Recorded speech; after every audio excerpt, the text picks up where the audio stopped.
ওকে, তড়িৎ বিশ্লেষণে যদি অ্যানোড বা ক্যাথোডে একাধিক আয়ন থাকে সেক্ষেত্রে কোনটার আগে চার্জ মুক্তি হবে এটা ডিপেন্ড করে তিনটা জিনিসের উপর। এক হচ্ছে তড়িৎ রাসায়নিক সারি, এবং এই সারিতে যে ধাতু নিচে আছে তার আগে চার্জ মুক্তি হবে। আর যদি ঘনমাত্রা থাকে সেক্ষেত্রে হচ্ছে যার ঘনমাত্রা বেশি তার আগে চার্জ মুক্তি হবে। আর একটা হচ্ছে তড়িৎদ্বারের প্রকৃতি, বিভিন্ন ভিন্ন তড়িৎদ্বারের জন্য ভিন্ন ভিন্ন পদার্থের আগে চার্জ মুক্তি হয়। এখন আমাদের প্রথম যেটা জানতে হবে সেটা হচ্ছে তড়িৎ রাসায়নিক সারিটা কি। তড়িৎ রাসায়নিক সারিটা হচ্ছে এইটা। একটা হচ্ছে ধাতুর আয়নে অর্থাৎ ক্যাটায়নের জন্য একটা সারি আছে, আর একটা হচ্ছে অ্যানায়নের জন্য একটা সারি আছে। তো এই যে ধাতুর যে আহ, সারিটা আছে, এই সরি ক্যাটায়নের যে সারিটা আছে, এটা মনে রাখার একটা টেকনিক আছে। হ্যাঁ, আমরা যদি একটু মনে রাখি এইভাবে, কে কে না ম্যাকাইভার এলো যেন ফিরে সোনা পায় হায় কোথাকার। এখানে একটা জিনিস বাদ পড়ছে, সেটা হবে হাজি হাজি আজিব। হাজি। আর একটা জিনিস বাদ পড়ছে, এখানে হবে একটা পিটাবে, মানে তোমার হচ্ছে প্লাটিনাম। পিটাবে আমাই, মানে অরিয়াম। সো না সো এই এই সক্রিয়তা সিরিজটা মনে রাখার জন্য এটা হচ্ছে একটা টেকনিক আমার। এটা দিয়ে মনে থাকে, কে কে নাম একাইবার এলো যেন ফিরে শোনা পায় হাই কোথাকার হাজি হাজি পিটাবে আমায়। সো এটা আমি অনেকবার বলি, হ্যাঁ, বললে আমার আর কি মনে থাকে। বিনয় একটু বলো তো। কে কে নাম একাই ভালো যেন ফিরে শোনা পায় হায় কোথা। হাজি হাজি পিটাবে আমায়। পিয়াল বলো তো। কে কে নাম একাইবার এলো যেন ফিরে শোনা পায় হায় কোথাকার হাজি হাজি এসে পিঠাবে আমায়। রাইট। সো এইভাবে এই সক্রিয়তা সিরিজটা একটু মনে রাখার চেষ্টা করবা, এটা আমি আগামী ক্লাসে কিন্তু ধরবো সবাইকে। যাই হোক, এইখানে একটু খেয়াল করো, অর্থাৎ এই যে সক্রিয়তা সিরিজটা, ধরো কোথাও তোমার হচ্ছে যেমন এই যে সোডিয়াম আর হচ্ছে মনে করো এইচ প্লাস আছে, কোথাও সোডিয়াম প্লাস আর এইচ প্লাস আছে, অর্থাৎ এই ক্যাটায়ন দুইটা আছে ক্যাথোডে। এই ক্ষেত্রে কার আগে চার্জ মুক্তি হবে বলতো? H plus. Very good, H plus এর হবে। কারণ কি, আমরা বলছি যে ধাতু নিচে আছে তার আগে চার্জ মুক্তি হবে, তাহলে এই হিসাব অনুযায়ী কার আগে চার্জ মুক্তি হবে? এইচ প্লাস এর চার্জ মুক্তি আগে হবে। ওকে ওকে এখন একটু খেয়াল করো, এখন চার্জ মুক্তি হওয়াটাকে যদি তুমি বলো যে সক্রিয়তা, তাহলে আমি বলবো যত নিচে যাচ্ছ তাহলে সক্রিয়তা তোমার বাড়তেছে। যদি তুমি চার্জ মুক্তি হওয়াটাকে সক্রিয়তা বলো, কিন্তু এইখানে সক্রিয়তার বিষয়টা নিয়ে এসো না, ঠিক আছে? সক্রিয়তার ব্যাপারটা আপাতত নিয়ে আসার দরকার নেই, এটা আপাতত মাথায় রাখো, যেটা নিচে থাকবে সেটার আগে চার্জ মুক্তি হবে। ওকে, আচ্ছা। সিমিলারলি এখানে অ্যানোয়নের তোমার হচ্ছে একটা সক্রিয়তা সিরিজ আছে, এটা মনে রাখার জন্য এটা মনে রাখতে পারো, নাসা কবে আসলো হাই, অর্থাৎ না ফর নাইট্রেট, সা ফর সালফেট, ক ফর ক্লোরাইড, বে ফর ব্রোমাইড, আসলো ফর আয়োডাইড, হাই ফর ওএইচ হাইড্রোক্সিল। সো নাসা কবে আসলো হাই, এটা মনে রাখতে পারো। কবে আসছে ভাই? নাসা খুব শীঘ্রই আসবে, হ্যাঁ। বা এটাকে আরো সুন্দর করে বলতে পারো, একটা নামও দিতে পারো, নাসরিন কবে আসবে হাই। হ্যাঁ, নাসরিন কবে আসবে হাই। তো এইভাবে মনে রাখতে পারো। বা তোমাদের কোনো ফ্রেন্ডের নাম, কোনো বান্ধবীর নামও দিতে পারো, জুনতান নদী যার নাম আছে, পিয়ালের আছে।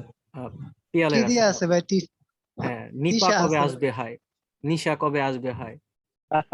আরো কিছু নাদিয়া, আরো জুনতান নদী, আরো কয়েকটা নাম বলো তো।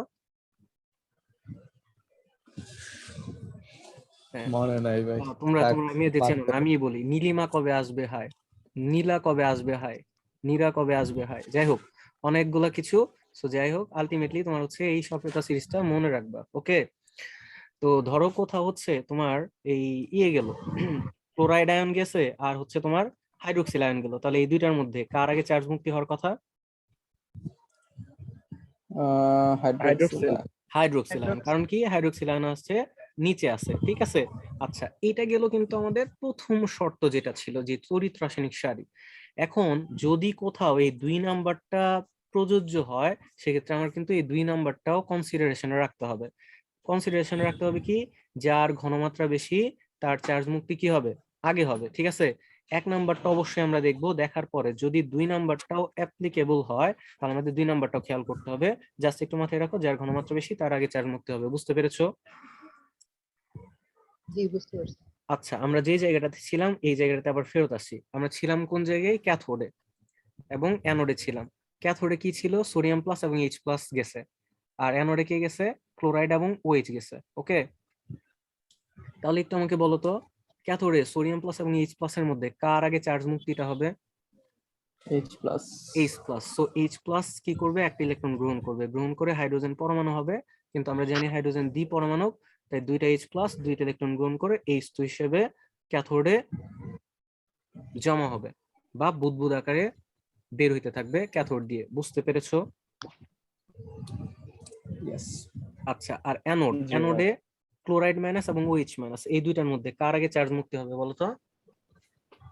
OH OH minus। Minus. Very good answer. কিন্তু এই ক্ষেত্রে আনসারটা হবে না, খেয়াল করো। ক্লোরাইড এবং ওএইচ এর ঠিক। মধ্যে ওএইচ যদিও তড়িৎ রাসায়নিক সারির নিচে আছে, তো ওএইচ এরই আগে জারণ হওয়ার কথা। কিন্তু খেয়াল করো, আমি প্রশ্নটা বলছিলাম এখানে গাঢ় জলীয় দ্রবণ। কি বলছিলাম? গাঢ় জলীয় দ্রবণ। আর গাঢ়। গাঢ় জলীয় দ্রবণ মানে কি? পানির মধ্যে তোমার সোডিয়াম ক্লোরাইডের পরিমাণটা কি? বেশি। দ্যাট মিন্স বেশি। এখানে ক্লোরাইডের ঘনমাত্রা পরিমাণটা হচ্ছে বেশি, ক্লোরাইডের ঘনমাত্রাটা ঘনমাত্রা হচ্ছে কি? বেশি। ক্লোরাইডের ঘনমাত্রা বেশি। সো আমি যেটা বলছিলাম যে 1 নাম্বারটা দেখার পরে 2 নাম্বারটা আমার কনসিডারেশনে রাখতে হবে। সো যেহেতু OH এর মানে OH সক্রিয়তা সিরিজের নিচে থাকলেও ক্লোরাইডের ঘনমাত্রা যেহেতু বেশি, তাই এখানে ক্লোরাইডেরই আগে জারণ হবে। সো ক্লোরাইড, 2টা ক্লোরাইড 2টা ইলেকট্রন ত্যাগ করে ক্লোরিন গ্যাস হিসেবে অ্যানোডে চার্জ মুক্তি হবে। বুঝতে পেরেছো এতটুকু? ভাইয়া তাহলে ক্যাথোডে সোডিয়াম আগে হলো না কেন? Very good question, as expected এই কোশ্চেনটাই আসার কথা। এখন খেয়াল করো, সোডিয়াম প্লাস এবং এইচ প্লাস এই সক্রিয়তা সিরিজটা যদি একটু খেয়াল করে দেখো, সোডিয়াম প্লাস আছে এই যে এখানে একদম উপরে, খেয়াল করে দেখো, আর এইচ প্লাস আছে একদম নিচে, ঠিক আছে। তো এই সোডিয়াম প্লাস এবং এইচ প্লাস এর মধ্যে এইচ প্লাস এর চার্জ মুক্তি হওয়ার প্রবণতা সবচেয়ে বেশি, ঠিক আছে, মানে অনেক বেশি, সোডিয়ামের তুলনায় অনেক বেশি। এন্ড দ্যাটস ওয়াই এখানে সোডিয়াম প্লাসের ঘনমাত্রা বেশি হওয়া সত্ত্বেও এইচ প্লাসের চার্জ মুক্তি হওয়ার প্রবণতা যেহেতু বেশি, তাই এইচ প্লাসই আগে চার্জ মুক্তি হয়। বুঝতে পেরেছো? জি ভাইয়া বুঝতে পারছি। আরেকটা জিনিস মাথায় রাখবা, এই যে সক্রিয়তা সিরিজটা করা হয়েছে, এই সক্রিয়তা সিরিজটা করা হয়েছে এই এইচ প্লাস কে তোমার হচ্ছে প্রমাণ বিবেচনা করেই। বুঝতে পেরেছো? তাই এখানে হাইড্রোজেন, ক্যাথোডে তোমার হাইড্রোজেন পাওয়া যাবে, আর অ্যানোডে পাওয়া যাবে কি? Chlorine gas. বুঝতে পারছো? জি তাহলে ভাইয়া সক্রিয়তা যদি অনেক বেশি হয় তাহলে ওই ক্ষেত্রে ঘনমাত্রাটা একটু অমিট করা যায়। এক্স্যাক্টলি, অমিট করা যায়। এবং এটা হচ্ছে তোমার এইচএসসি লেভেলে তোমার হচ্ছে এই যে সোডিয়াম ক্লোরাইডের বেসিক্যালি এই এক্সাম্পল গুলাই আছে। হ্যাঁ, সিলেবাসে এগুলাই আছে, তোমার হচ্ছে ওই রকম ডিপ লেভেলের দেওয়ার কথা না। আর ভাই আরেকটা কোশ্চেন ছিল, জি। এখানে কি পুরা হাইড্রোজেন যেটা ওইটা আগে জারিত হবে বা সরি রাইট, বিজারণ হবে বিজারণ হবে। তারপরে সোডিয়াম হবে হ্যাঁ, সোডিয়াম নাকি প্লাস। একসাথে? এখন এই জায়গায় আসি, ক্যাথোডে বেসিক্যালি তোমার হাইড্রোজেনটারই বিজারণ হয়, আর এইখানে আমার সোডিয়াম প্লাসটা এই পাত্রের মধ্যেই থেকে যায়, ঠিক আছে। সোডিয়াম প্লাস থেকে যায়, আর হচ্ছে এখানে পাত্রের মধ্যে OH মাইনাস থেকে যায়। সো দ্রবণের মধ্যে এই দুইটা আবার মিলে, এই সোডিয়াম প্লাস এবং হচ্ছে OH মাইনাস এই দুইটা মিলে তোমার দ্রবণে সোডিয়াম হাইড্রোক্সাইড তৈরি করে। তো কিছুক্ষণ আগে একজনে প্রশ্ন করছিলেন না ভাই, এখানে দ্রবণে কিছু পাওয়া যাবে কিনা বা তরল হিসেবে কিছু পাওয়া যাবে কিনা, কে যেন করছিল? আমি ভাইয়া শান্ত। শান্ত। সো এই যে এটার ক্ষেত্রে দ্রবণে তোমার হচ্ছে সোডিয়াম হাইড্রোক্সাইডটা পাওয়া যাবে। সো এখান থেকে যে প্রশ্নটা আসে যে জলীয় সোডিয়াম ক্লোরাইডের তড়িৎ বিশ্লেষণে বা গাঢ় সোডিয়াম ক্লোরাইডের জলীয় দ্রবণে তড়িৎ বিশ্লেষণ করা হলে ক্যাথোডে কি পাওয়া যায়, অ্যানোডে কি পাওয়া যায়, এবং দ্রবণে কি পাওয়া যায়। সো ক্যাথোডে পাওয়া যায় হাইড্রোজেন, অ্যানোডে পাওয়া যায় ক্লোরিন গ্যাস, এবং দ্রবণে পাওয়া যায় সোডিয়াম হাইড্রোক্সাইড। সবাই কি বুঝতে পারছো? জি ভাইয়া। কারো কোনো কোশ্চেন?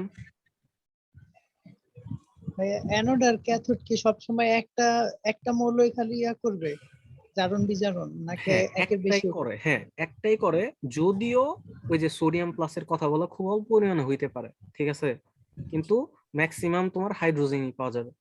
এই জি, বুঝতে পারছি। আচ্ছা, এইখানে 1 নম্বরে গেল, 2 নম্বরে গেল নিয়ামক গুলা। এখন 3 নম্বর একটা নিয়ামক ছিল না?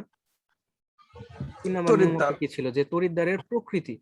এখন এইখানে খেয়াল করে দেখো যে আমরা কিছু বলি নাই, এখানে আমরা তড়িৎদ্বার গুলা নিছিলাম হচ্ছে প্লাটিনামের, নর্মালি প্লাটিনামেরই নেওয়া হয়, কারণ হচ্ছে প্লাটিনাম অনেক অভিজাত ধাতু, তো অনেক দামি ধাতু, তো এইগুলো হচ্ছে তোমার নিরপেক্ষ, এগুলা কারোর সাথে আসলে যুক্ত হইতে চায় না, দ্যাটস ওয়াই প্লাটিনাম গুলা নেওয়া হয়। প্লাটিনাম ছাড়াও তোমার নেওয়া যেতে পারে মার্কারি, বুঝতে পারছো? তো আমি এখানে প্লাটিনাম নিছিলাম, কিন্তু আমি এই তড়িৎদ্বার গুলা যদি মার্কারি নিতাম, সেক্ষেত্রে আবার এই ক্যাথোডে এইচ প্লাসের পরিবর্তে এখানে তোমার সোডিয়াম প্লাস পাইতা তুমি। সোডিয়াম প্লাস আগে চার্জ মুক্তি হইতো। যদি তুমি এখানে মার্কারি তড়িৎদ্বার ব্যবহার করতা, সেক্ষেত্রে তোমার এই সোডিয়াম প্লাসটা ইলেকট্রন গ্রহণ করে তোমার সোডিয়াম ধাতু জমা হইতো। বুঝতে পেরেছো? কারণ কি ভাই? তড়িৎদ্বারের প্রকৃতি যদি চেঞ্জ করো, সেক্ষেত্রে তোমার হচ্ছে এই চার্জ মুক্তিও ভিন্ন ভিন্ন হইতে পারে। এটার কারণটা কেউ বলতে পারবা কি?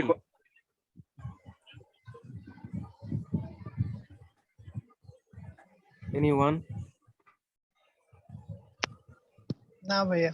আচ্ছা, এটার কারণটা হচ্ছে যখন এইখানে তুমি মার্কারি তড়িৎদ্বার ব্যবহার করবা, তখন এই মার্কারির সাথে সোডিয়াম একটা সংকর তৈরি করবে, বা অ্যামালগাম বলে এদেরকে, অ্যামালগাম বা হচ্ছে সংকর, ঠিক আছে? সংকর তৈরি করলে তখন হচ্ছে এই সোডিয়ামের চার্জ মুক্ত হওয়ার প্রবণতাটা অনেক বেশি বেড়ে যায়, ঠিক আছে? এন্ড দ্যাটস ওয়াই তখন হচ্ছে ওইখানে এইচ প্লাসের পরিবর্তে সোডিয়াম প্লাসই তোমার হচ্ছে বিজারণ হয় এবং সোডিয়াম ধাতু পাওয়া যায়। এই এগুলো কিন্তু এমসিকিউ। এটা ভাইয়া তাহলে মুখস্থের মতো করে রাখবো? হ্যাঁ, এই জিনিসগুলো একটু মাথায় রাখবা। এটা হচ্ছে তোমরা হচ্ছে এটা করবা। হ্যাঁ, আমি বলি টিএম, টিএম মানে হচ্ছে টানা মুখস্থ, কিন্তু তোমরা মনে রাখবা বিবিটিএম, মানে বুঝে বুঝে টানা মুখস্থ, ঠিক আছে? জি ভাইয়া, ঠিক আছে। ওকে, সো আমরা এইখান থেকে তাহলে যদি একটু রিভিউ করি যে আমরা আসলে কি কি পড়লাম। আমরা তড়িৎ বিশ্লেষণ পড়লাম। তড়িৎ বিশ্লেষণে তোমার হচ্ছে অ্যানোডটা হচ্ছে পজিটিভ, ক্যাথোডটা হচ্ছে নেগেটিভ। তড়িৎ বিশ্লেষণ কোষে তড়িৎ শক্তি রাসায়নিক শক্তিতে রূপান্তরিত হয়। আর তড়িৎ বিশ্লেষণে অ্যানোডটা হচ্ছে ক্ষয় হয় আর ক্যাথোডটা হচ্ছে জমা হয়।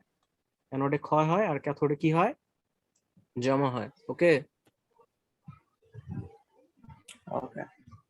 আচ্ছা, এই পর্যন্ত আশা করি কারো কোনো ভাইয়া সমস্যা নাই। জি, ভাইয়া এই ক্যাথোডে যখন এইচ প্লাস গ্রহণ মানে এইচ প্লাস ইলেকট্রন গ্রহণ করে যখন H2 হয়ে যাবে, আস্তে আস্তে দ্রবণের ঘন H2 এর ঘনমাত্রা, H প্লাস আয়নের ঘনমাত্রা তো কমে যাবে, রাইট। তখন সোডিয়াম আয়নের ঘনমাত্রা বেশি বেড়ে যাবে না?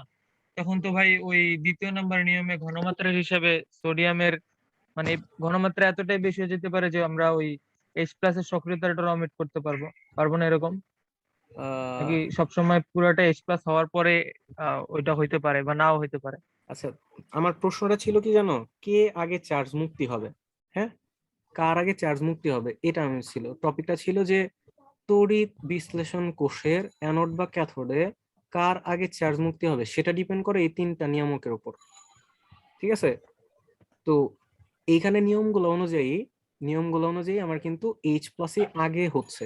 এখন হওয়ার পর মানে এইচ প্লাস এইখান থেকে চলে যাওয়ার পরে, ক্যাথোডে জমা হওয়ার পর, সেক্ষেত্রে সোডিয়াম গিয়ে অল্প পরিমাণে হইতেও পারে, বিজারণ হইতেও পারে সোডিয়ামের। বুঝতে পেরেছো? জি ভাই, জি। ওকে, আর কোনো কিছু, আর কোনো কোশ্চেন এর মধ্যে? জি না ভাইয়া। প্লাটিনাম আর মার্কারি ছাড়া কি অন্য কোনো তড়িৎদ্বার ইউজ করা যায়? Very good question. হতে পারে, সেগুলো হচ্ছে অভিজাত ধাতু যেগুলো আছে। হ্যাঁ, তুমি সোনাও ব্যবহার করতে পারো। হ্যাঁ, এই যে দেখো, তোমার বিয়েতে কি দেয়? সোনা দেয়। কেন সোনা দেয় বলো তো? সোনা দেয় হচ্ছে কারণ এটা সহজেই নষ্ট হয়ে যাবে না। লোহার কি কেউ দেয়?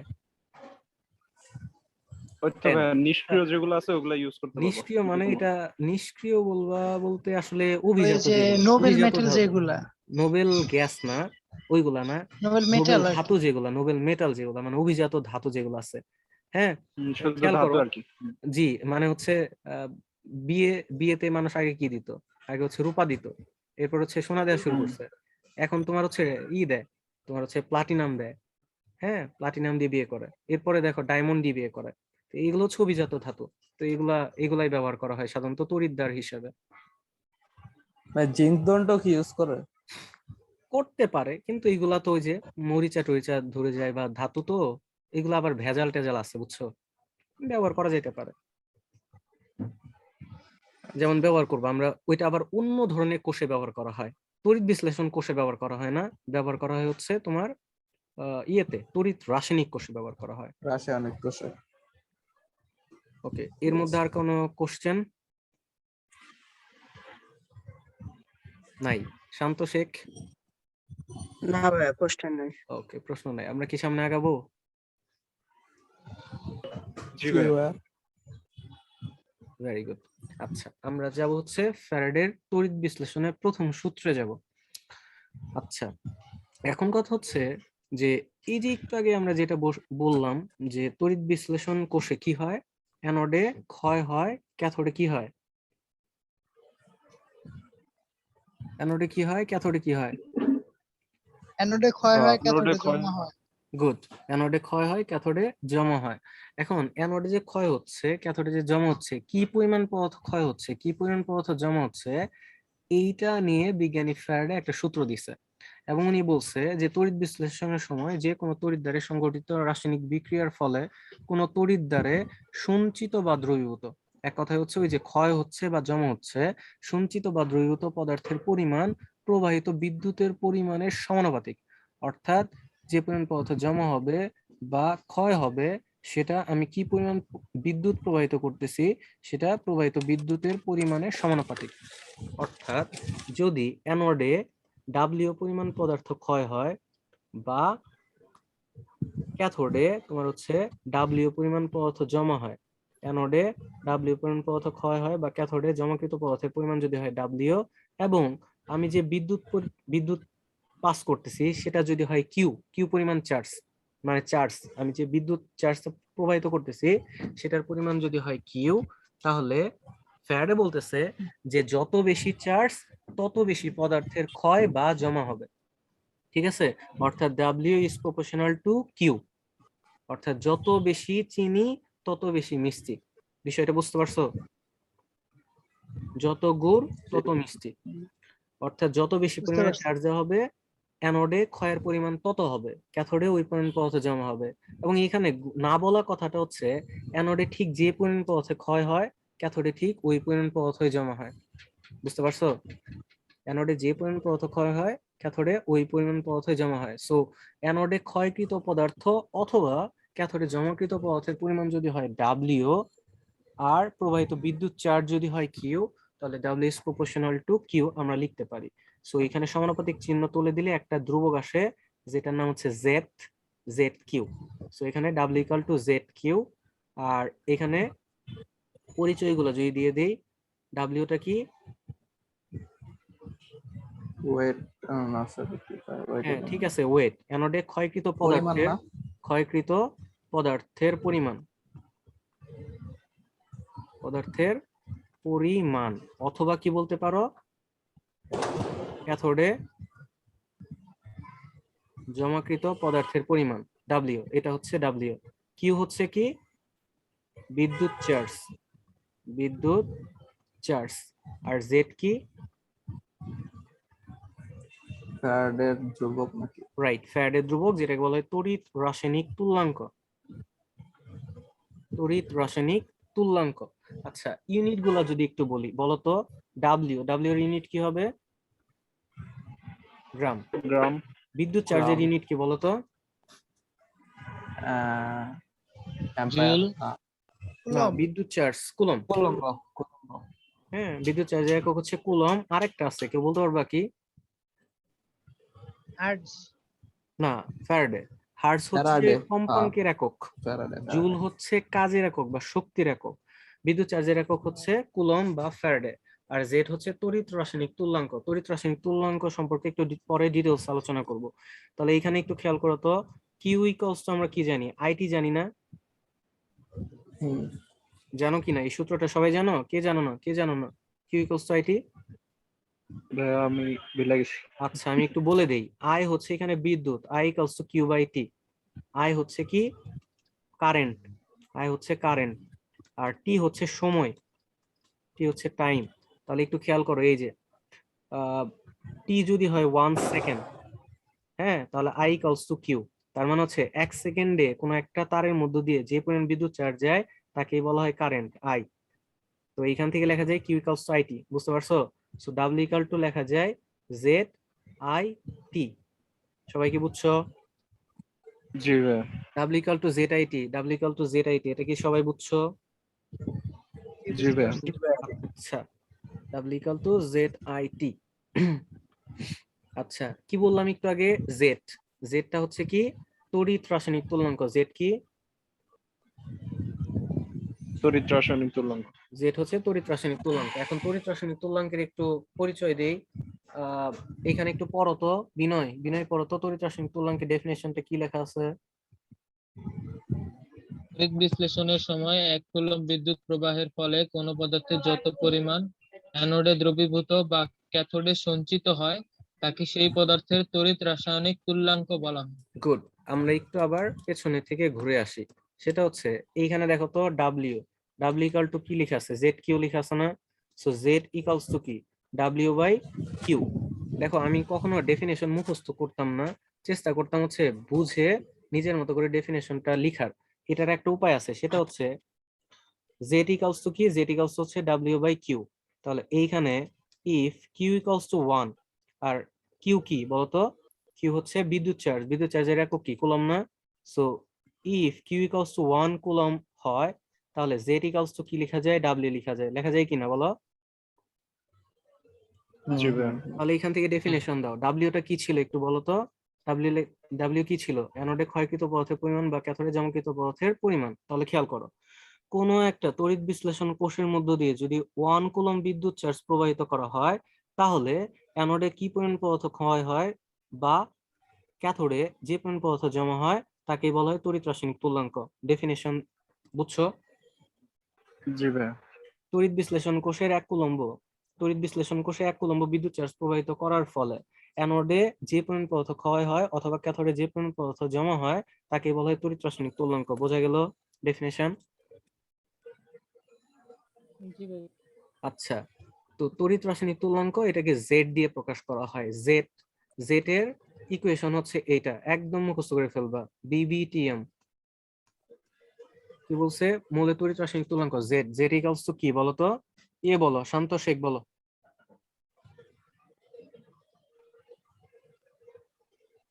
জি ভাইয়া। শান্ত শেখ বলো, মৌলের তড়িৎ রাসায়নিক তুল্যাঙ্ক জেড এর ইকুয়েশনটা কি? এই যে এখানে কি লেখা আছে? তড়িৎ বিশ্লেষণের সময় ওই যে সংজ্ঞাটা ভাইয়া। না না না, ইকুয়েশনটা, এই যে সূত্রটা। ইকুয়েশনটা। আচ্ছা ঠিক আছে ভাইয়া।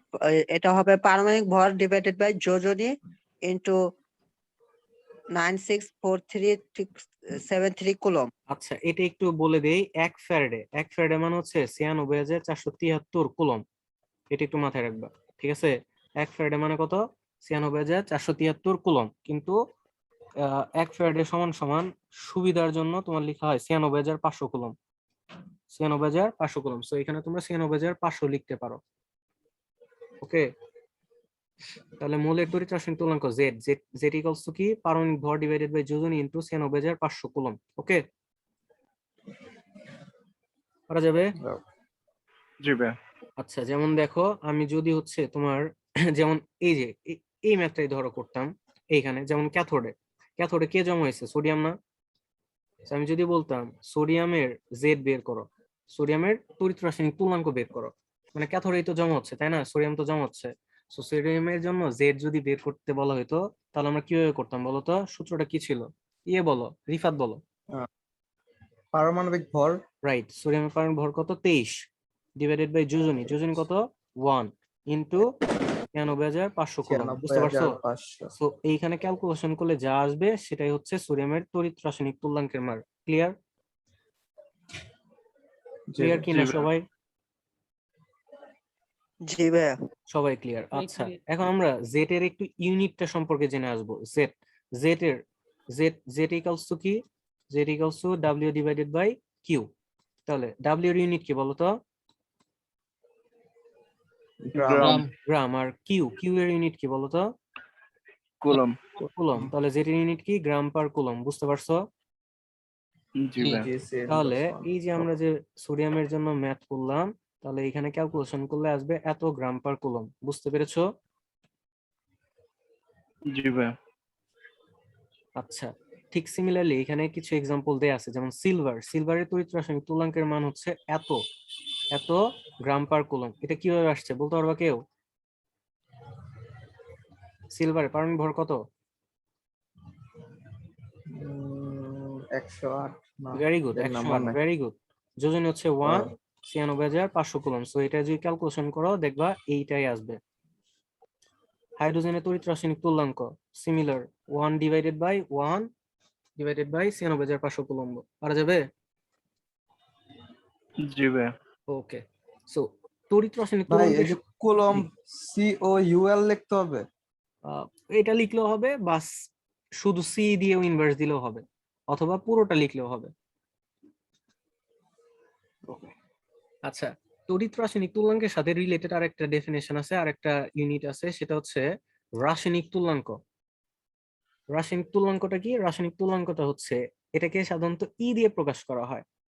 তো দেখো, তড়িৎ রাসায়নিক তুল্যাঙ্ক আমরা কি করতাম? 1 কুলম্ব বিদ্যুৎ প্রবাহিত করতাম না? 1 কুলম্ব বিদ্যুৎ প্রবাহিত করার ফলে যে পরিমাণ পদার্থ আমার জমা হইতো ক্যাথোডে, তাই না? আর রাসায়নিক তুল্যাঙ্কটা হচ্ছে 1 ফ্যারাডে। 1 ফ্যারাডে বিদ্যুৎ প্রবাহিত করার ফলে যে পরিমাণ পদার্থ তোমার হচ্ছে ক্যাথোডে জমা হয়, সেটাই হচ্ছে রাসায়নিক তুল্যাঙ্ক। বুঝতে পারছো? বুঝতে পারলা? জি ভাইয়া। আচ্ছা, তো একটু খেয়াল করো, এই যে রাসায়নিক 1 কুলম্বের জন্য যেটা পাই সেটা কি? জেড না? জেড মানে কি? পারমাণবিক ভর ডিভাইডেড বাই যোজনী ইনটু 96,500, রাইট? আর 1 ফ্যারাডের জন্য যেটা পাই সেটাকে কি বলা হচ্ছে? ই বলা হচ্ছে। ওকে, তো দেখো যদি এখানে গুণ করে দেই, এই যে জেড, 1 ফ্যারাডে মানে কি বলতো? 1 ফ্যারাডে মানে হচ্ছে 96,500 কুলম্ব। তাহলে এটাকে যদি আমি 96,500 দিয়ে গুণ করতাম, তাহলে 96,500 কাটা যেত না? সো পারমাণবিক ভর ডিভাইডেড বাই যোজনী। সো তড়িৎ রাসায়নিক তুল্যাঙ্কের ই এর ইকুয়েশন হচ্ছে 1 মোল মোল। 1 মোল মোল মানেই হচ্ছে পারমাণবিক ভর। ওকে, পারমাণবিক ভর ডিভাইডেড বাই যোজনী, খুব সিম্পল। ই এর ইকুয়েশন কি? পারমাণবিক ভর ডিভাইডেড বাই যোজনী। বুঝতে পারছো? জি ভাই। পারা যাবে? জি। আচ্ছা, এইখানে এটার একটা স্ক্রিনশট সবাই দিয়ে দাও এখনই, দিয়ে আমাকে ভাই একটু ই এর জানাবা। সূত্রটা একটু দেখান তো। কিসের ই? ই হ্যাঁ, ই এর সূত্রটা হচ্ছে তোমার পারমাণবিক ভর ভাগ যোজনী ডিভাইডেড বাই যোজনী, জাস্ট এতটুকুই। আর এর না, সাথে ওখানে যদি যেন তুমি, হচ্ছে আর এটাকে যদি তুমি 96,500 দিয়ে ভাগ 0.1 করো, তখন পাবো হচ্ছে তোমার জেড। এই স্ক্রিনশট দিছো সবাই? জি দিছি। আচ্ছা, তাহলে তোমরা এই ম্যাথ গুলা করবা, ঠিক আছে? বাসায় করবা, তড়িৎ রাসায়নিক তুল্যাঙ্কের মান বের করবা, রাসায়নিক তুল্যাঙ্কের মান বের করবা। যেমন হচ্ছে আমাকে এই যে 7 নাম্বার যেটা আছে, 7 কি বলছে? জিঙ্ক ক্লোরাইডের মধ্যে জিঙ্ক, এটা রাসায়নিক তুল্যাঙ্কের মান বের করতে বলছে। তাহলে কি হবে বলতো? ই অফ জেড এন কি হবে বলো? সিঙ্কেরই কত পারমাণবিক ভর কত? এই যে খেয়াল করো, দেয়া আছে এখানে। 65.38। হ্যাঁ, ডিভাইডেড বাই যোজনী কত হবে? 3 না 2? 2। জিঙ্কের হচ্ছে 2। জিঙ্ক ক্লোরাইড, খেয়াল করো, এই যে জিঙ্ক ক্লোরাইড দেখো 2। পারা যাবে না? ঠিক আছে। জি ধরো আমি এটা বললাম, এটা একটু আমাকে আনসার দাও তো। সালফিউরিক অ্যাসিডের তোমার হচ্ছে, আচ্ছা না, সালফিউরিক অ্যাসিড না, তোমার এখানে যেটা দেয়া আছে এটাই বলি। কপার সালফেটের মধ্যে কপার কপার সালফেটের মধ্যে কপারের রাসায়নিক তুলনাঙ্কের মান কত হবে? 63.5 ডিভাইডেড বাই 2। 2। Very good, 2। কারণ 2 কনফিউজ কেন? কপার সালফেট, সো এখানে তো CO2 প্লাস। সালফেটের তো 2 মাইনাস। হ্যাঁ, পারবা না? পারা যাবে, হ্যাঁ। হ্যাঁ পারবো ভাই। ওকে, আবার এই যে এটা যদি বলে রাসায়নিক তুলনাঙ্ক FeCl2 এর মধ্যে Fe এর যদি রাসায়নিক তুলনাঙ্ক, তড়িৎ রাসায়নিক তুলনাঙ্ক যদি বের করতে বলে Z, তাহলে কি হবে? এফির ভর ভাগ 2 ইনটু রাইট, Fe এর ভর হচ্ছে কত? 55.85 ডিভাইডেড বাই 2 ইনটু 96,500 কুলম্ব। পারা যাবে? 500। জি। তো তোমাদের যেটা করতে হবে, এখানে এই যে মৌলগুলো আছে, এই মৌলগুলার পারমাণবিক ভরগুলা তোমরা হচ্ছে মুখস্থ করে ফেলবা। ফ্রিকোয়েন্টলি এগুলাই আসে। ওকে আচ্ছা। আচ্ছা, ওকে ভাই। আমরা আগামী ক্লাসে ম্যাথ করব। আমাদের কিন্তু একটা পার্ট শেষ, মানে আমাদের ফ্যারাডের সূত্র, যেটা মানে তড়িৎ রাসায়নিক তড়িৎ বিশ্লেষণ কোষ। বেসিক্যালি এই চ্যাপ্টারে তোমার হচ্ছে তড়িৎ রাসায়নিক কোষ আছে, আর একটা হচ্ছে তড়িৎ বিশ্লেষণ কোষ। এই দুইটা কোষ আছে। আমরা কিন্তু তড়িৎ বিশ্লেষণ কোষের মোটামুটি থিওরি কমপ্লিট করে ফেলছি, আমাদের ম্যাথ বাকি আছে। ওকে ঠিক আছে। আচ্ছা, এখন আমাকে একটু বলো তো, একটু ক্লাস তো নিলাম, এখন মোটামুটি একটু তোমাদের নেই যে কার কি মনে আছে। শান্ত বলো, ফ্যারাডের সূত্রের গাণিতিক রূপটা বলো। কোন শান্ত ভাই? মাহমুদুল হাসান শান্ত। W is proportional to H. ওকে, এটা হচ্ছে সূত্র, আর W=Z3, তাই না? এটা হচ্ছে গাণিতিক রূপ। আচ্ছা, এটাকে আরেকটু ভাঙে লিখলে কি হয়? W=ZIT। তো এখান থেকে বলো তো, দীপ বলো, এখানে W কি, Z কি, I কি, T কি, এগুলার পরিচয় দাও। ডাব্লিউ হচ্ছে ক্ষয়কৃত বা জমাকৃত পদার্থের পরিমাণ। জি। আই হচ্ছে আর কি একক সময়ে যে পরিমাণে চার্জ যাচ্ছে। আই হচ্ছে বিদ্যুৎ, এক কথায় হচ্ছে বিদ্যুৎ প্রবাহ। ও বিদ্যুৎ, আয়ের হ্যাঁ একক বিদ্যুৎ। কি? আর আয়ের টি একক হচ্ছে কি বলতো? সময়। আয়ের একক কি? এর একক কুলম্ব না, বা আয়ের একক ফ্যারাডে। হচ্ছে অ্যাম্পিয়ার। আয়ের একক হচ্ছে অ্যাম্পিয়ার। আর কিউ এর একক হচ্ছে কুলম্ব। কুলম্ব বা ওকে, ফ্যারাডে। তারপর টি হচ্ছে সময়। শরীফ বলো, শরীফ জেড এর ইকুয়েশনটা বলো। এর ইকুয়েশন, হ্যাঁ, যে W বাই চার্জ ইনটু পারমাণবিক ভর। F by 96,500 যোজনী। পারমাণবিক ভর divided by charge into 96,500। Right. আচ্ছা, এটাকে যদি আমি একটু ভেঙে লিখি, খেয়াল করো, পারমাণবিক ভর, এটাকে আমি ইচ্ছা করলে কি লিখতে পারি? ডাব্লিউ লিখতে পারি না? ভর ডাব্লিউ না, মানে হচ্ছে তোমার পারমাণবিক ভর, এটাকে আমি ইচ্ছা করলে এম লিখতে পারি। ধর পারমাণবিক ভরটাকে আমি এম দিয়ে প্রকাশ করলাম। ওকে, আর এইখানে যে যোজনী আছে, এই যোজনীটাকে আমি ই দিয়ে প্রকাশ করলাম, আর 96,500 কুলম্ব এটা হচ্ছে 1 ফ্যারাডে, এটাকে আমি এফ দিয়ে প্রকাশ করলাম। বুঝতে পারছো? যোজনীটাকে আমি কি দিয়ে প্রকাশ করতেছি? ই। যোজনীটাকে কি দিয়ে প্রকাশ করতেছি? ই দিয়ে প্রকাশ করতেছি। আরেকটা যে মনে রাখতে পারো, এটা হচ্ছে তুল্য সংখ্যাও, অনেক জায়গায় তুল্য সংখ্যাও বলে।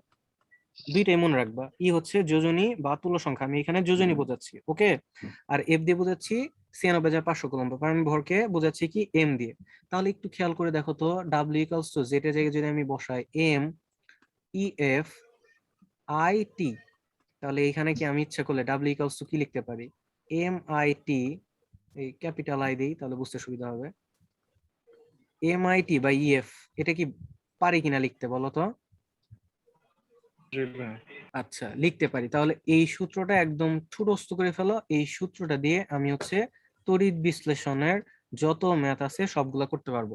এই সূত্রটাই, একটা সূত্র দিয়ে তুমি তড়িৎ বিশ্লেষণের সব ম্যাথ করতে পারবো। লাস্টে আইটি। ঠিক আছে। আইটি হ্যাঁ। পারা যাবে? ভাই এখানে ই কি ফ্যারাডে যোজনী বোঝায় শুধু? একজন করে। শান্ত বলো। ভাই এখানে শুধু ই কি শুধু যোজনী মিন করতেছে? হ্যাঁ, এখানে ই দিয়ে আমি যোজনী বোঝাচ্ছি। আর কে যেন ওকে বললো? ভাই। ফ্যারাডে নিলে এটা Z এর জায়গায় ই হয়ে যাবে না? না না না রাসায়নিক তুলনাঙ্ক। আহ, না না না, এখানে আমি এফ দিয়ে বোঝাচ্ছি যে 96,500 কুলম্ব মানে 1 ফ্যারাডে। এই জি, নিচ্ছি আচ্ছা, না, বুঝতে পারছি। মানে জাস্ট হচ্ছে এফ দিয়ে বোঝাচ্ছি যে 96,500 কুলম্বকে এফ দিয়ে প্রকাশ করতেছি। এই পরে আমরা 96,500 বসাবো এখানে এফ এর জায়গায়। এই সূত্রটা বোঝা গেছে কিনা? জি বুঝতে পারছি। আচ্ছা, বুঝতে পারছো। আবার একটু খেয়াল করে দেখো তো, খুব ভালো করে খেয়াল করবা। M I T by E F. আচ্ছা, এখানে একটু খেয়াল করো তো, এই ডাব্লিউ এর নিচে যদি আমি এমটা নিয়ে আসি, অর্থাৎ ডাব্লিউ ডিভাইডেড বাই এম, তাহলে এখানে কি লেখা যাবে? আইটি বাই এফ লেখা যাবে কিনা? জি। যাবে? জি ভাইয়া। কেউ একজন বলো তো, ডাব্লিউ বাই এম এই কথাটার মানে কি? মূল সংখ্যা। Very good, N। মূল সংখ্যা। কে বলছো? শান্ত ভাই। থ্যাংক ইউ, শান্ত ভাইয়া। সো ডাব্লিউ বাই এম এটার পরিবর্তে আমি লিখতে পারি N. N equals to IT by F. Okay, so আমি কিন্তু এই যে আইটির পরিবর্তে আবার কি লিখতে পারি বলতো? কিউ লিখতে পারি না? লিখতে পারি কিনা? আইটি মানে জি তো, ভাইয়া। তাহলে এখান থেকে আলটিমেটলি কিউ ইকুয়ালস টু কি পাওয়া যায়? এন ই এফ লেখা যায়, যেখানে এন হচ্ছে মোল সংখ্যা, ই হচ্ছে যোজনী, এফ হচ্ছে ফ্যারাডে। ক্লিয়ার সবাই? জি ক্লিয়ার ভাই। তাহলে এই দুইটা সূত্র একদম মুখস্থ করে ফেলবা। আজকে এই পর্যন্তই।